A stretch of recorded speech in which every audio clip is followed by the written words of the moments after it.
Israel ও ফিলিস্তিন প্রসঙ্গে বিভিন্ন দেশ ও সংস্থার মতামত। আমরা তীব্র নিন্দা ও প্রতিবাদ জানালাম ইসরায়েলের এই জঘন্যতম কাজের উপর। ইসরায়েল, তোমরা আসলে অনেক বোকা। তোমরা যা খুশি করো। সারা বিশ্ব কীভাবে জানে? সারা বিশ্ব কীভাবে জানবে? আসলেই আমি তীব্র নিন্দা প্রতিবাদ জানালাম। ইসরায়েল, তোমরা অনেক খারাপ করছো।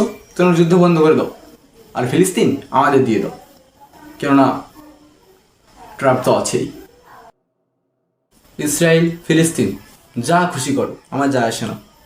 কিন্তু তেল সাপ্লাই লাগলে আমারে বললো, অস্ত্র সাপ্লাই লাগলে আমারে বললো। আমি আগে বিজনেস করতে চাই, ধর্ম পরে।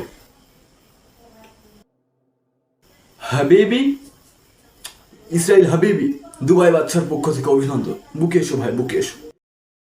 আমরা শুধু আমাদের প্রোফাইল পিকচারে ফিলিস্তিনের পতাকা লাগাবো, সাথে কোকাকোলাও খাবো। আমরা 100 টাকার ফিলিস্তিনের পতাকা 400 টাকায় বিক্রি করব, সাথে নিজেদের বড় ইমানদারও দাবি করব।